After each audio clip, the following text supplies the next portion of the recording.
shoot. I was just saying.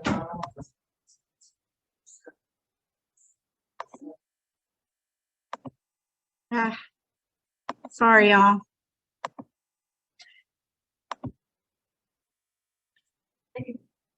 Okay, I can't get my thing to pull up. Here it goes. This is all. Okay.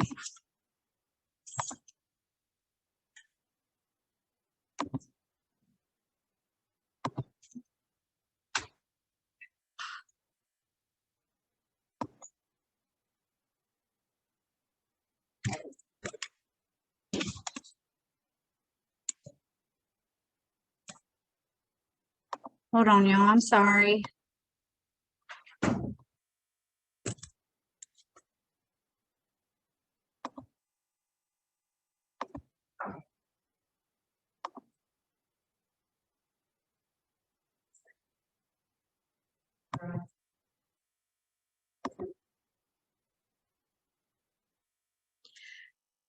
Okay. Oh my goodness. So sorry, y'all. We're starting late.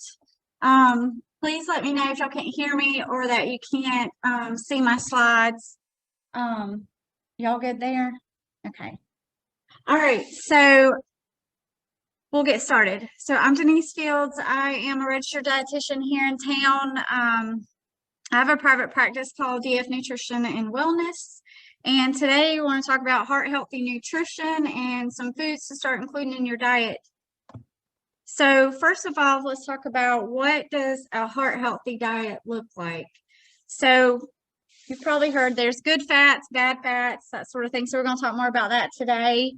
So a heart healthy diet will be low in the bad fats, adequate amount of good fats, and then it'll be high in fiber, and we'll talk about different types of fiber, low in sodium, and then the right portions to help you maintain the healthy weight.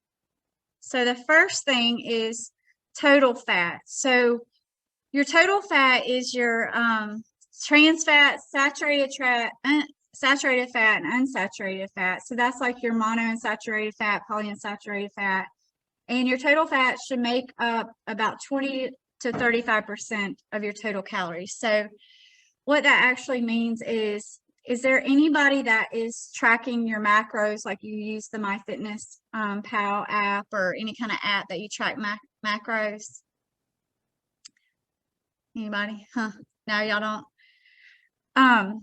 So if you were, like, it shows you like this much carbs, this much protein, this much fat.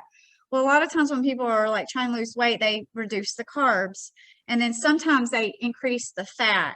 So when you're looking at your total fat, you don't want your total fat to really be over 35%.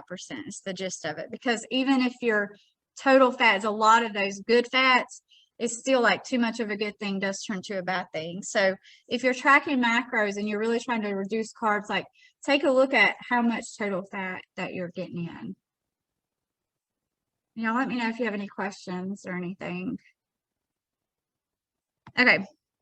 So next, let's just talk about a minute about the bad fats. So these are trans fats, saturated fat. Y'all probably heard those before. So your trans fats is considered your worst fats. And the reason why is it's because trans fats will actually lower your LDL, increase your LDL and lower your HDL. So when you go to the doctor and get your blood work done, they'll do your total cholesterol, and then they also break it down to what's your good cholesterol, bad cholesterol, triglycerides, that sort of thing.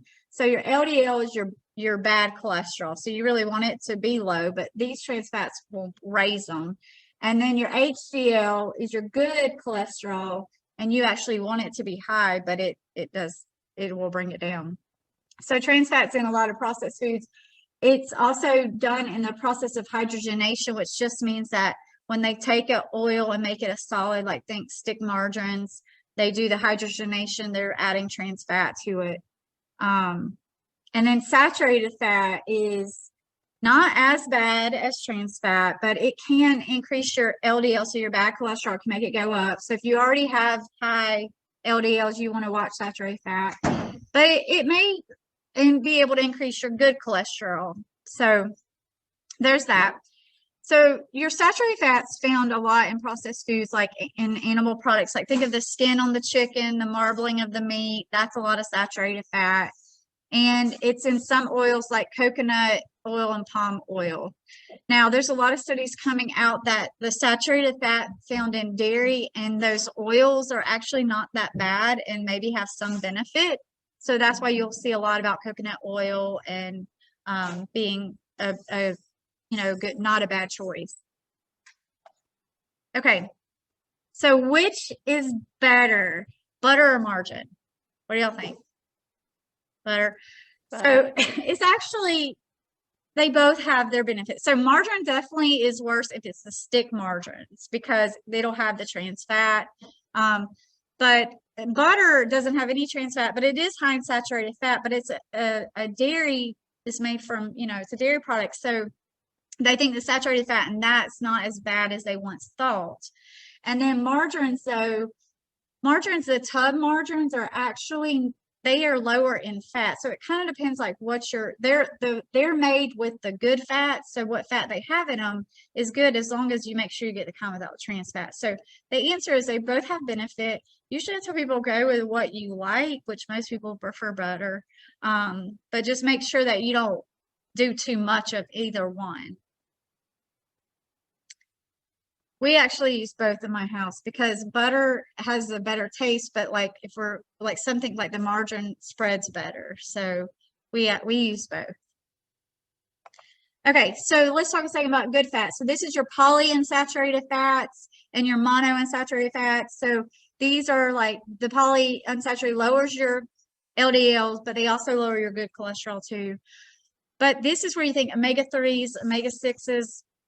So fish oil, vegetables oil, flax seeds. So we'll talk a second about omega-3s in a second. And then your monounsaturated, like your olive oil.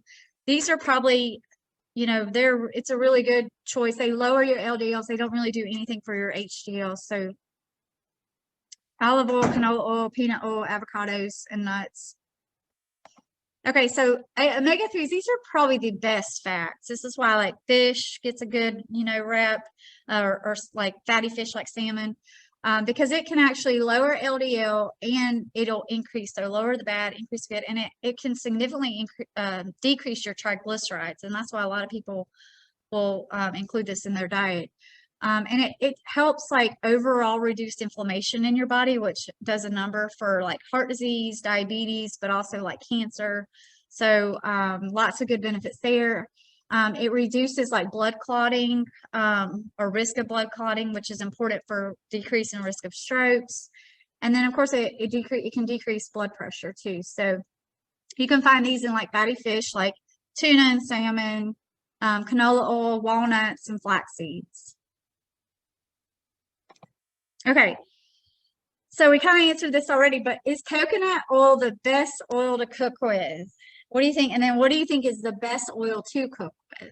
Like if you're sauteing some.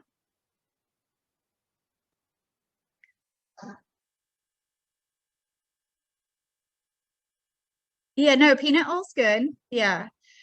So coconut oil is not the best oil to cook with. Just they answer that question, but it's not a bad oil. Like they used to think that coconut oil was terrible because of all the saturated fat, and now it's coming out like, oh, actually, no, there's some benefit, but it's still not the best choice. Like olive oil, even peanut oil, because the peanut oil does have those monounsaturated fats, but and definitely olive oil. Olive oil is probably the best, I would say. Okay, moving on. So sodium. So for a heart healthy diet, you do have to watch sodium. Too much sodium can increase blood pressure. Typically, the recommendation is 1,500 to 2,300 milligrams of sodium a day. And that's considered a low sodium, but also just what, even if you don't have blood pressure issues, that's the standard right there. Most people get in probably 5,000 or 6,000 milligrams because it's not hard to do. Because just 1 teaspoon of salt has, over 2,000 right there. So it really does add up quick. It's often found in fast food, processed foods, canned foods, and snack foods. Like I was just telling one of my clients today, like they were picking something at Chick-fil-A, like, And I was like, you got to, even though it seems like a healthy choice, you got to look at the sodium for blood pressure issues. So because that with fast food, even if you pick something that's pretty healthy, it could have a lot of salt in it. So, and then of course salt has a lot of sodium. So I always tell my clients anything that has the word salt in it is probably going to be too high in sodium. So this is like garlic salt, onion salt, sea salt even. So you're better off using like onion powder, garlic powder, and then your herbs like basil, oregano, that sort of thing. Are y'all still with me online? Okay. All right. So next up is fiber. So fiber is part of a heart healthy diet because lots of reasons, but one is it actually can help decrease cholesterol. So it's fibers found naturally in plant food. So I always find it humorous when you'll see something like,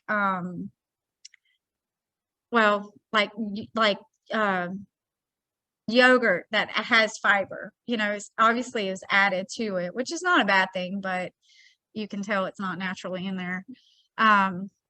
So 20 to 30 grams a day is recommended.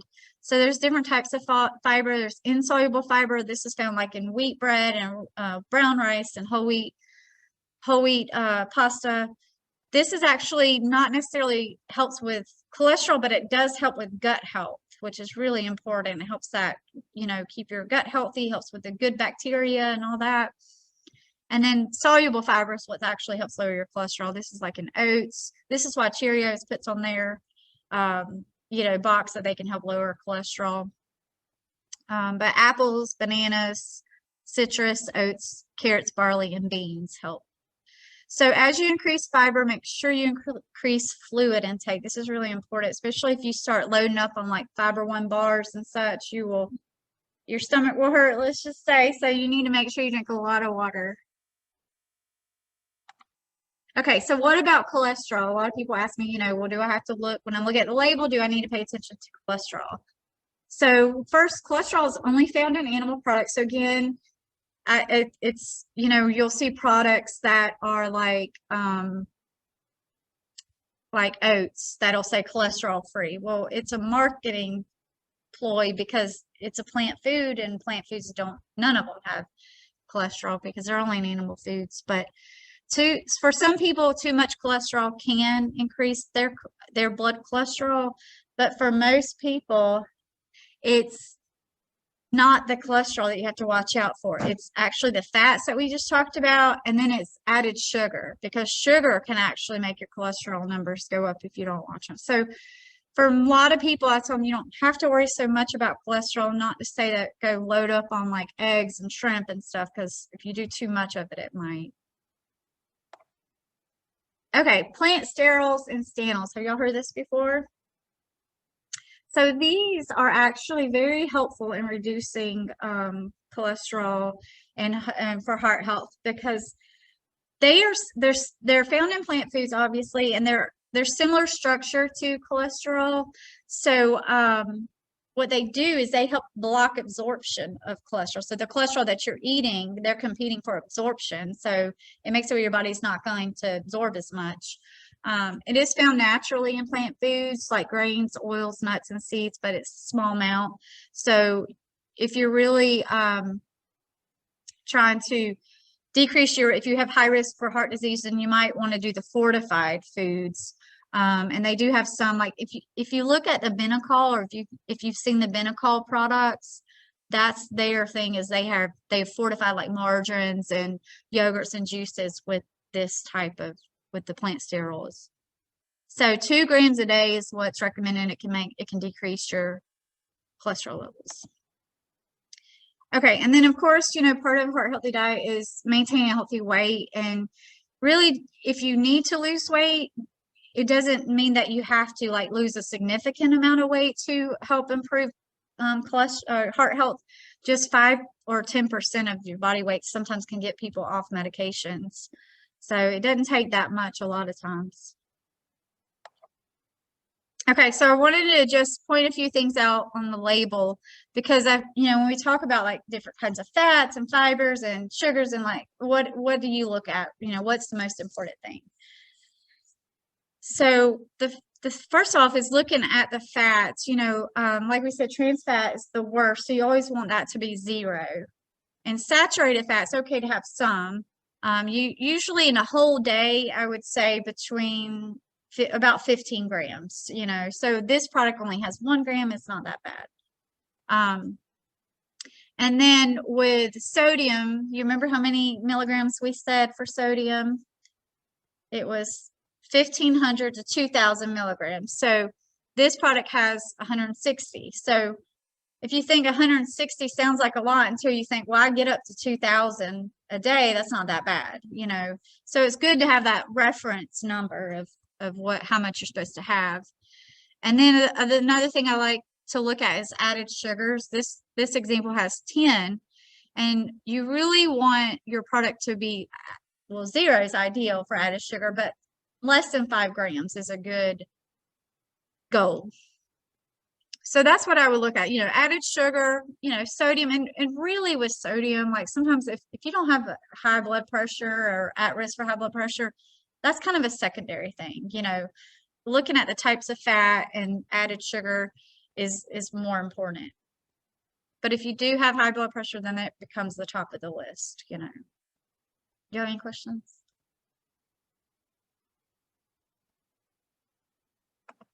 Okay, so how can you lower your cholesterol? Just kind of a summary here. So eat less trans fat, less saturated fat. Eat more fiber, so more fruits and vegetables. This is why you hear all the time, eat more fruits and vegetables. But include more plant sterols in your diet, and then exercise for 30 minutes a day, because exercise can actually help raise that good cholesterol, and the good cholesterol helps your body get rid of the bad cholesterol. So plus, exercise helps with blood pressure and just overall heart health. You can't go wrong with that. Which I'm assuming that's why y'all here exercising. So that's y'all are already doing that. Yeah. Okay, and then if your triglycerides are high, let's say your cholesterol is good, but your triglycerides are high, what can you do? So one is avoid alcohol, because alcohol will make your triglycerides go up. The other thing is sugar. So avoid sugary things, like especially like sodas and desserts and stuff, but also, and then limit refined carbohydrates, so like the white bread, the white rice, that stuff will make your triglycerides go up. And then on that note too, like get your blood sugars checked, make sure that you don't have diabetes, or it's uncontrolled, because if your blood sugars are running high, your triglycerides will be up. And then eat foods that have those omega-3s, because omega-3s can help, like walnuts and the fish. Okay, so just kind of putting it together. What does a heart-healthy meal look like? So you'll have half of your plate being the vegetables, and then you have your protein. So making sure that you're not doing like too large of servings, because a lot of this comes with the fat, and then your starch, and making sure that your starch is a whole, if you're doing something like rice or pasta, that it's a whole grain, so you get the fiber.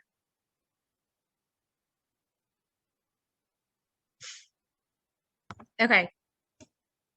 So in summary, just some foods to include into your diet. So cold water fish, so salmon, tuna, and trout are some examples. So flax seeds and chia seeds. These are really great to add fiber, plus those omega-3s, plus they do add protein, which helps with like weight management and stuff, having good sources of protein. Oats, nuts, is particularly walnuts and almonds are probably the best ones. And then lots of fruits and vegetables.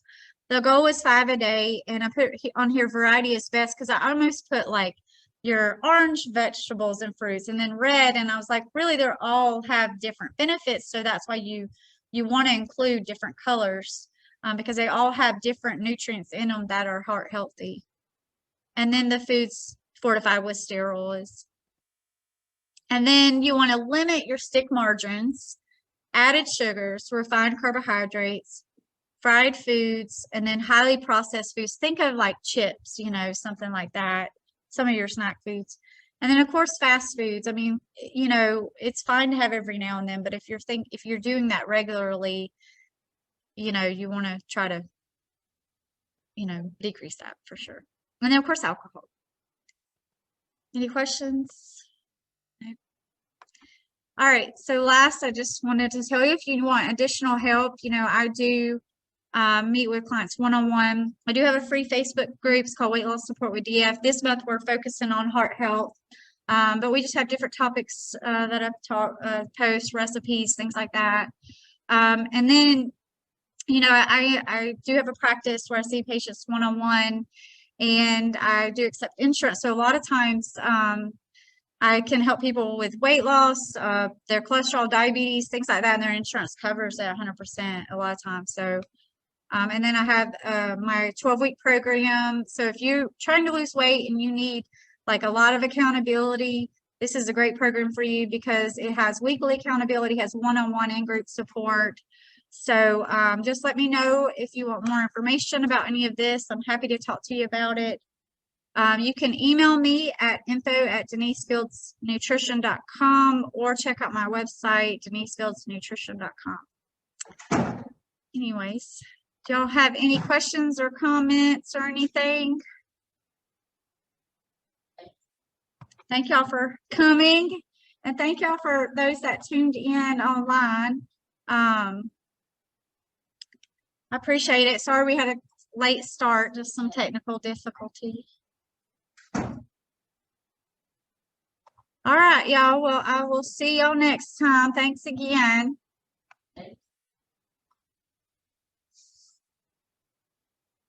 Hey, thank y'all. I appreciate it. Sorry about it running late. Y'all gonna go work out? Yeah. Bye, y'all. Thank y'all.